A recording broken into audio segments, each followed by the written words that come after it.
have the amazing Valari here already.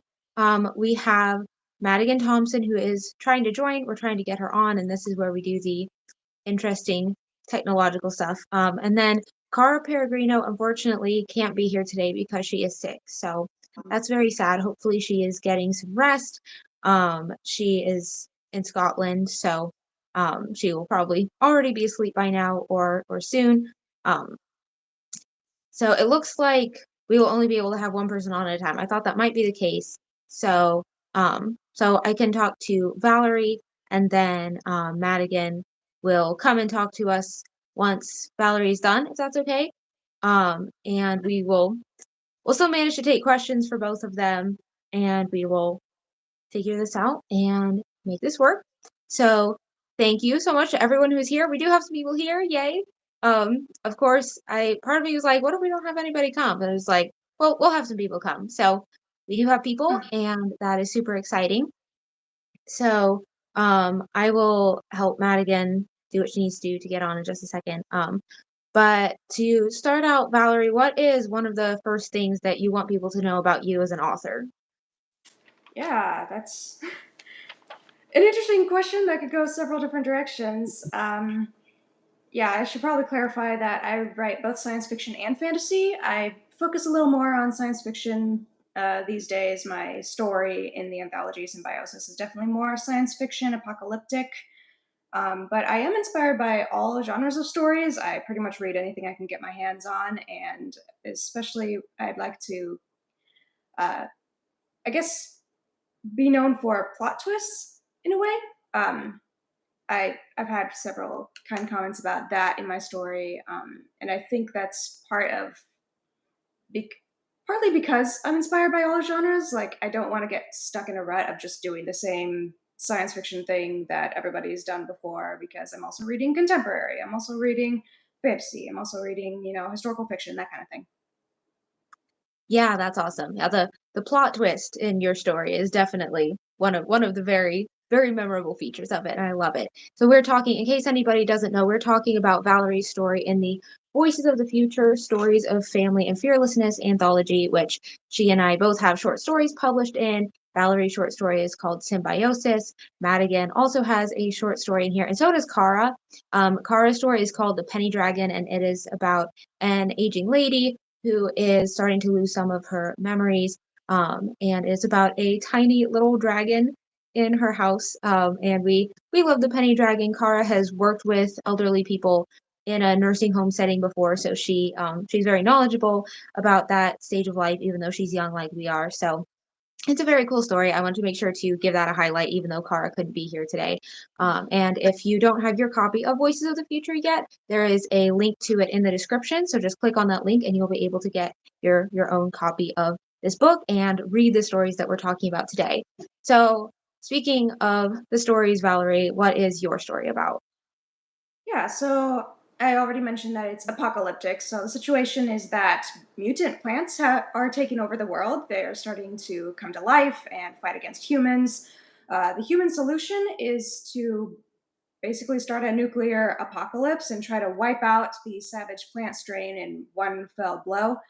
And the story is centers on one sister who's trying to find her little brother who's lost in the forest of mutant plants and try to get him back to the bunkers before it's too late. Yes, I love the plants and the trees. I love trees. So part of me was like, the trees are gonna be the bad guys. That's kind of sad, but I loved it. I love the trees as the bad guys, and there is some stuff with the trees that tree lovers will appreciate too. Tree haters and tree lovers will both find something to appreciate about Uh, symbiosis. And yeah, and it's a wonderful story of family, obviously. And we'll talk more about that in a minute. Um, so you also touched on this with being inspired by many genres, but were some of the big inspirations for your story specifically? yeah, so kind of a lot of things. Originally, I was going to be part of an anthology that focused on trees, and so that's where the trees came in. But then also there were family vibes. So when we kind of switched gears and did a family-focused anthology, it was able to fit in there as well. I I think I just had this idea running in my mind for a while that what if there was some big world ending situation in the story, but instead of focus on, save the world, superhero kind of thing, I just focused on one family. Like, especially I had in mind like two siblings. Like, how would all this craziness affect just two siblings and their relationship with each other? And now that I think about it, it's probably partly me processing COVID as well.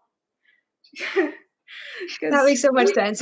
yeah, yeah. I mean, big world stuff happening, and we can't control any of it. And like many people, I was just kind of stuck with just my family, and we were dealing with it as a family. So probably a lot of it was a COVID story.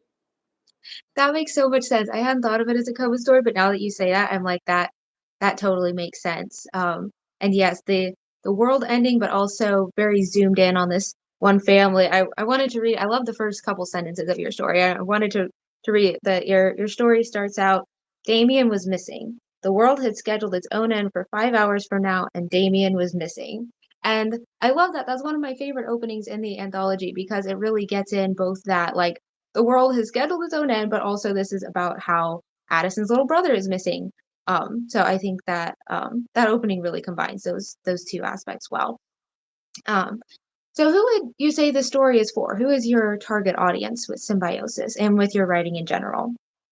Yeah, for sure. The anthology is interesting because we have some middle grade stories, some young adult. I guess technically my story is young adult because the protagonist Addison is 15 years old. Though moving forward, I'm more attracted to writing adult literature than YA, and probably with the scary themes of my story to be upper YA anyway. But yeah, pretty much I would say my story is for anyone who enjoys a good sibling dynamic, someone who enjoys plot twists, kind of that no nonsense attitude of female protagonists, especially. I love writing that. And also anyone who enjoys mental health representation, because there is a slight theme of Addison deals with depression, and that comes out a lot in this story. And so anyone who wants a more authentic representation of what it means to deal with that, it's probably for them as well. Yeah, for sure.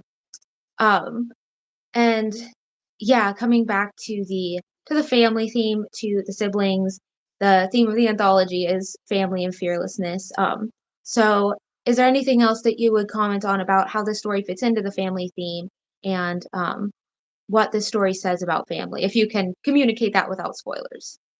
Yeah, for sure. Well, I don't think it's too spoilerish to say that Addison's family isn't exactly put together very well.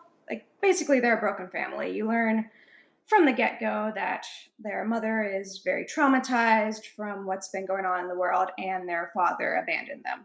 And so, this is Addison fighting for basically the one family member she has left that she can connect to, that she can really talk to, and process everything that's going on because their father's gone and their mother's just not responding. And so I I'm glad that I was able to write a story that provides some representation for people who don't have that picture perfect family, and especially if a family situation in which the kids are kind of the ones fighting for each other and fighting for Yeah. that loyalty and fighting to keep their family stuck together when their parents just aren't doing it for them. Yeah, I think that was a good perspective to have in the anthology that is a contrast to the ways that a lot of the other families in the anthology are put together. So yeah, I think that made it a really good addition to the family and fearlessness theme. What are some books or movies or songs or other things that you'd compare your story to? Like if you're a fan of this thing, you'll probably love Symbiosis. Right. The first comp title that came to mind was the movie A Quiet Place, which is more horror than what my story is. My story is like it's got creepy vibes, but I wouldn't classify it as full on horror. But still, like A Quiet Place has that same idea of there's terrible world ending things going on, and it focuses on one family and how one family is surviving against it all. I I struggled to think of books that would fit in. The closest thing I could think of was The Road by Cormac McCarthy, but that's a post apocalyptic story where basically all the destruction has already happened and it's one father and one son like trying to travel to a safe place. So I think if I wrote a sequel to the story, it would very much be like The Road, but the story is like Kind of, but not really. And then the one thing that probably inspired the plans to begin with was the Broadway show Little Shop of Horrors, which again, Mm. not the best comp title because it's more horror-ish and dark darker than my story, but still that's where evil plants came from in my mind. So yeah. Yeah, that makes a lot of sense. And the other comp title that came to mind for me, which I feel like I use this as a comp title for so many different things, but it Uh-huh. reminded me a little bit of the City of Ember with the underground, cramped end of the world. So we go down into this underground bunker kind of situation, even though symbiosis is before they go down into the bunker. Mhm. Um, it reminded me of the City of Ember in that way, which the City of Ember is more middle grade. So if you grew up on the City of Ember and now you're ready for something a little bit more intense, then probably Symbiosis would be a good fit for you. And yeah, I think the titles that you mentioned make a lot of sense to me too. And then this is a question that I don't know how you guys are going to answer because I feel like I would find this a little bit challenging to answer, but I think it's a really interesting thing to think about. How do you hope your writing will impact the future of storytelling? Wow, that's you're assuming that we're going to impact the future of storytelling, which I love that. It's also a lot of pressure. Um, Mhm. yeah, so as I mentioned, even though I write both science fiction and fantasy, I'm probably going to ride the science fiction train for a while. And something I've noticed about science fiction is it's pretty male dominated. Like it's usually about male protagonists. That's changing a little bit, especially with dystopians, like the Hunger Games and such. But still, it's pretty much like has a reputation of being a men's genre. And I love writing female protagonists. And of course, Symbiosis has a female protagonist as well. So I would love to kind of, yeah, carve out more of a place for women in science fiction genres, especially, uh, you know, a little more scary, action oriented science fiction stories, and especially science fiction that explores more of the human psyche and not so much the, oh, what if this technology existed and running with that. That's not exactly what I write. I tend to focus more on the human aspect of science fiction, which I think you can see in my story, especially with Addison dealing with the pressures of trying to find her brother, trying to hold her family together, and also battling depression along the way. So, yeah, that'd probably be my answer. Yeah, that makes so much sense. That's a very impressively cohesive answer for a question that I was like, I don't know where they're going to go with this, but I think it's such an interesting thing to think about and talk about. So yeah, that is great. And the next thing that I'm going to ask, which I didn't put in the notes to help you prepare, but I did want to give you the opportunity to give people a link to somewhere to find you online. Yeah, where can people find you if they're interested in reading more of your writing? Um, whether that's email list, website, social media. Um, and while you're deciding what you want to point people to and maybe finding a link that you can put in the chat, does anybody have questions specifically for Valerie that they want to ask? And if you in the audience have a question for Valerie, go ahead and type that in the chat now so that we will be ready to ask that in just a minute. But yeah, Valerie, where do you want to send people to learn more about you and your writing? Right. Well, you can find me on Instagram at Valari Westeren, so that's just my name, but I will confess I'm not super active on there. So if you're going to want to engage with me, probably the best way to find me is my email list. Um, I do have a link. I'm not sure how easily I can find it since we're doing the video at the same time. I don't know if I could come back later after this live ends, or maybe while you're talking with Maddie and drop that in Mhm. a comment. Like if that's Yeah, okay. yeah, Or that I should can work. That sounds video like it, a good plan. put it in the description or something like that. Yeah. Yeah, that sounds like a good plan. We'll get your link. Yeah, if you can figure out while I'm talking with Maddie how to put it in the chat, or you can come back later and put it in a comment or something. Um, and yeah, yep. Or people can find you on Instagram and be looking out for your email link there or something. Yeah, pretty sure my email link should be there in my profile. I should double check that, but yeah. Yeah. Okay, Molly has a great question. She asked, "Do you have any tips for writing strong sibling relationships?" Mm, mm. Yeah, I would recommend if you have siblings, like basing it on your own sibling relationships.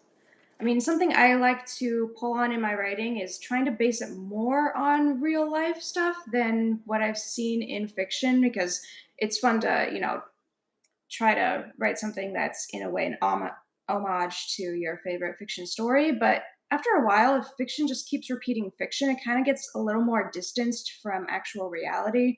So you start thinking in terms of, okay, Addison has a little brother. What are little brothers like? I'm going to watch all these movies with little brothers. And, if you have your own little brother, maybe pull on that. Like, I have a brother of my own. I also have multiple sisters. And one small detail I had in the story was how Damien likes to twirl his finger in his shirt tag, which is something my brother did all the time when he was a kid. And so when he read the story, he was like, "Hey, thanks for the shout out." It's just little details like that that add a little sense of realism.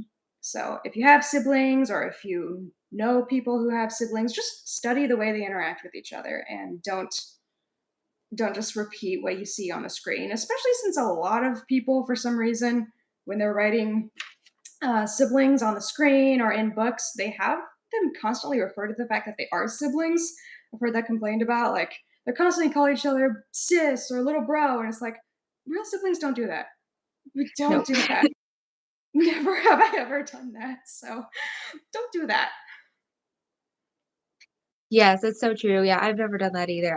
Yeah, that is so good. Yeah. Preach it about the problem with just constantly writing based on these are other fictional stories, so I'll just copy what the other fictional stories did. And it's like it just copy after copy, it gets farther and farther away from actually feeling like something real.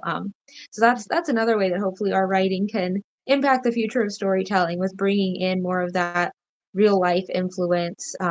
And not only influence from fiction. I think that's a really good point. Okay, Sydney has a question. She says, I found your story super visually interesting. I could easily imagine the scenes. Me too, Sydney. She says, do you think your favorite comp titles being movies slash shows has anything to do with how fleshed out your scenery was? That's a really good question. And I actually feel like I struggle a lot with scenery description. And so thank you. I'm glad that you could visualize things. I think it helps that I base the setting in Washington State, which is where I live. So I'm surrounded by trees all the time. I can kind of just go outside if I need to visualize what I'm seeing.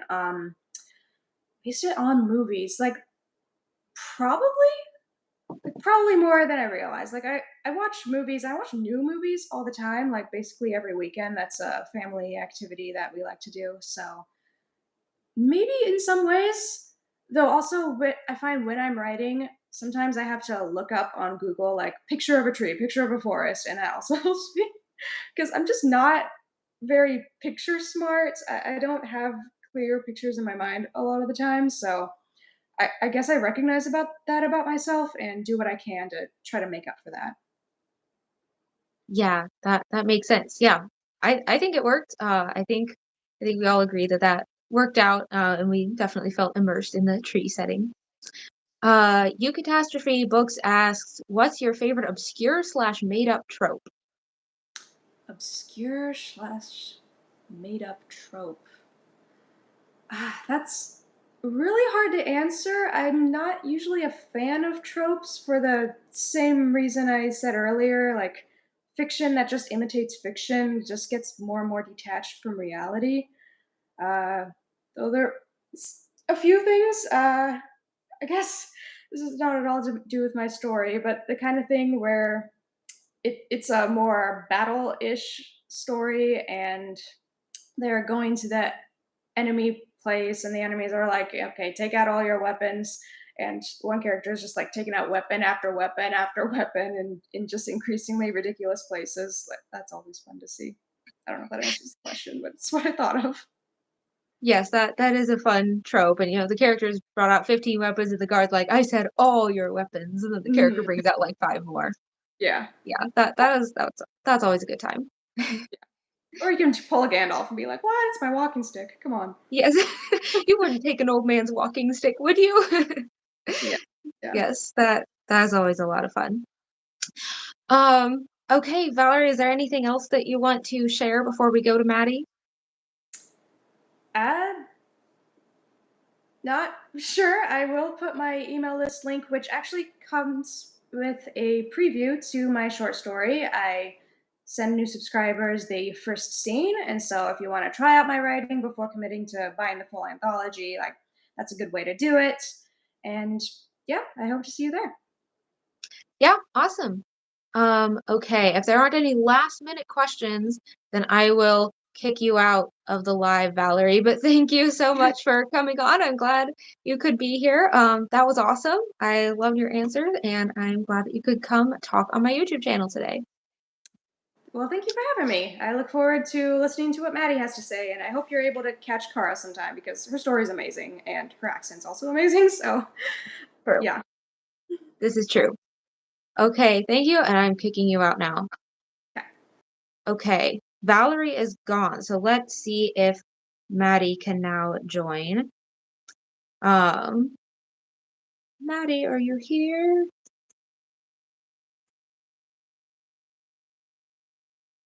Let's let's see if we can get Maddie to join, even though the live has already started. If you're just joining, we are talking about our short stories that we have published in the Voices of the Future anthology. This is a collection of 9 short stories written by students at the Author Conservatory. That's that symbol down there, and we are selling these books to raise funds to go to writers' conferences. So. If you would like to support young writers going to conferences where we can pitch our novels to agents and editors, then this is a great way to do that. And if you're enjoying this interview, don't forget to like it and to subscribe to my channel so that you can see future. Hello, Maddie. Hi, You made it. I made it. Yay. Yay. Okay, I'm glad we could get both of you on. It's kind of too bad we couldn't get you both at once, but that's okay. So far this has not been as technologically terrible as I thought it was going to be. So, how are you doing? I'm doing well. How are you? I am doing pretty well. So, Maddie, what is one of the first things that you want people to know about you as an author? Um, so I love to tell stories about like the full range of human emotion, joy, sorrow, laughter, the good times and the bad, getting it all in there in an emotional journey that the reader can go on with the characters. That's what I love to do. I love that. And I could definitely see that in your story that is in the anthology, which is called Obsidian Wings. Can you tell me some more about your story? What is it about? So it's the tale of Kor, a dragon girl who lived alone on her mountain until a carriage crashed into her life and the people inside shook her world. I love that. And what was one of the main inspirations for this story? So it actually was a novel I wrote before I joined the Author Conservatory. Oh, really? Was the main character. So this is actually her backstory that was mentioned in the novel. That's really neat. I did not know that. So, when you were coming up with your novel ideas, what were some of the places that novel concept came from? So it was kind of a combination between looking at the mountains behind my house. I'd be like, you know, it'd be cool if there was a dragon girl living in there. And what would be even more cool is she was found by this family and became the nanny, kind of like in a Mary Poppins style story. So my little brain was just like, that would be so cool. And that's what birthed that novel, which then birthed the short story. I love that. I just last year discovered the Nanny McPhee movies, and I now love Nanny McPhee. So I'm thinking, what if Nanny McPhee were a dragon girl? Like Yep, that. that's pretty how it came to be. That is so much fun. Yeah, the mountain settings are super fun. I think it's really cool that you and Valerie both drew a lot of inspiration for your short stories from where you live, which I did that too. My story is based in a rural farming kind of community, and I live in Kansas. So not in a rural farming area, but I live near rural farming areas. So I think that's cool that we all drew inspiration from where we're from. So who is this story for? Who is your target audience for your short story? So it's for young adults and adults young at heart who love the fantasy and dragons, of course, and also for people who have that longing for connection and are just still scared to take the first step because that is who Core is at the heart of her character. Yeah, I think that's something a lot of readers resonate with because it's so easy to just kind of hole up in our little reading nook and not reach out to people and form those relationships. And that ties into my next question, which is about how your story fits into the family theme. And I think this one is interesting because most of the stories in the anthology focus on blood family, biological family, but your story has some of that, but it also has a lot of found family themes. So, can you talk about how that fits in?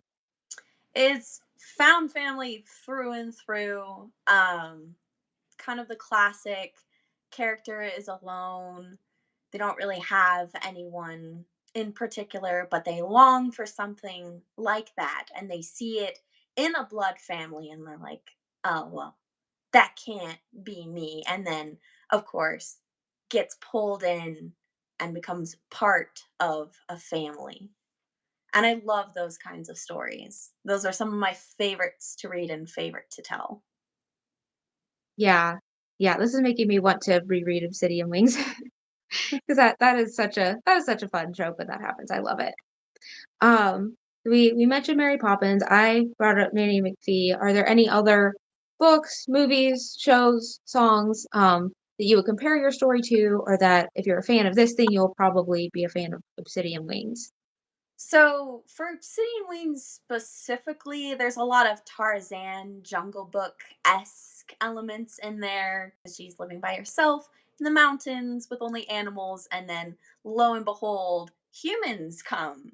So seeing her interact as a creature that is kind of caught between animalistic and human. So if you like those kinds of stories and those kinds of points of view, there's a lot of that in there. And there is one song, it's Ruins by Ledger, and the overall what it's originally mentioning is not quite, you know, what core is about, but if you take it from context from her character, it's talking about longing for and also fearing connection, which is the heart of her character. So original context aside, it really fits with her. So I love that song. And I may or may not have listened to it while drawing her character art. Oh, oh, that's so cool. I would love to see the character art. I love it when there's a song that kind of works as a theme song for a character or a story or something. That's so much fun. Um, this is a question I didn't warn you about. It's a little unfair, but I am curious, do you have a favorite character from Obsidian Wings? Because there are so many characters that I really like. So I was just wondering, do you have one that is kind of like your little pet favorite character? I know he's not in this story that much. He's only at the end. Well, sort of at the beginning, but he's not really a character near the beginning of the story. But little Garrett, he is one of my personal favorites, if only because of how he is in the novel. And how he is a little bit, you get to see kind of into his personality because he plays off course. She's a little more practical, like straight laced, kind of serious, and he's just an overall goof. And he is based off a kid I used to babysit. So he just has his little special place in my heart. But if we're going with writing characters, Cora is still one of my favorites to write. I love her so much. Yeah, that's great. I worked at a daycare for a couple of years, so I can totally relate to the, the very, energetic, bouncy little kid who, when I'm being a bit of a straight-laced nanny, the kid's like, "No, you just need to laugh and have some fun today." I'm like, "Yeah, I know, you're changing my plans, but okay." So, yeah, that's a great dynamic. Exactly. Um, yeah. So for the hard but very interesting question, how do you hope your writing will impact the future of storytelling? So I really love the stories that bring back the classic themes and explore it in a way that pulls us in and connects us with these amazing characters. And that's what I want to bring, and that's what I want to inspire future writers to bring. Um, is a return of like classic stories with. I mean, I know Tolkien says that there's no analogy really to be drawn from his Lord of the Rings, but we can see there's classic things of found family, friendship, loyalty, that sort of thing. And I feel like there's not so much of a lack of it, but a lot less of it in some stories nowadays. So I want to bring that back a lot more and inspire future writers through my own stuff to bring that in. So Yes, I love that. Yeah. You and Valerie are both getting me very excited about the future of storytelling. I feel like it's in good hands with you guys and with the other authors in this anthology. Hopefully, I'll be um, talking to a lot more of them soon. Next Thursday at 2 p.m. Central, I am planning to be talking with Hope Gian, Rachel Elizabeth, and Amy Woolslegel about their stories. So if you guys are enjoying this live stream, then you will want to come back next Thursday for that one. So Maddie, I will also want to ask you where people can find you, and while you think about where you want to send people, maybe find a link if you are able to put one in the chat. Audience, do you have any questions specifically for Maddie? So Maddie, where's a good place for people to find you online? So I am both on Instagram and Facebook. I also have my own website at madiganThompson.com, and I can throw up the links in the chat as well. Awesome. And just one more reminder that we're talking about Voices of the Future. If you would like to purchase your copy of this anthology and help us raise funds to go to writers' conferences, then you can find the link to purchase this in the description of this video. And we have a question from Sydney who asks, do you plan on working more on Cora's original novel? Yes, it is a plan for the future. Again, I love her character. I love the world that she's in, and totally want to visit in the future. So there are plans to bring her back. Yes. Yes, I'm glad you asked that, Sydney, because I was meaning to ask that too, and it just slipped my mind. But I definitely wanted to ask about that because I would definitely read a whole book of Core. Do we have any more questions? Go ahead and type in any more questions if you have them. Maddie, was there anything else you wanted to share with the audience? Not off the top of my head. Although I am curious, who were your favorite characters in City and Wings? You mentioned it, but you never said. Oh, I I am struggling to remember their names right now. Who is the night guy? Who like the night guy with the armor? Oh, Gadsden. Yeah. Yes. Yeah, he was one of my favorites. I liked how much conflict he had with Cord. I was like, "No, I like both of these people. Like, I don't want them to be arguing, but also I like that they're arguing." So I definitely enjoy that. Oh, yes, I missed Molly's question. Let me see if I can scroll to see the rest of it. Yeah. Okay, Molly said, "You mentioned focusing on the emotions in your story, and I could so see that from reading Obsidian Wings. Do you have any tips for making the reader feel?" Oh, that's a hard one.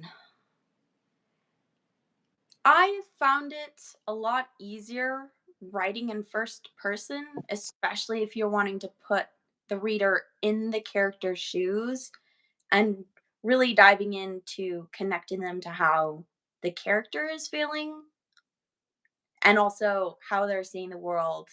And it can really impact how you respond to it. I used to write in third person exclusively, and then I was trying to write one book, and I was just like, this is not working. There's like no connection between me and the character at all.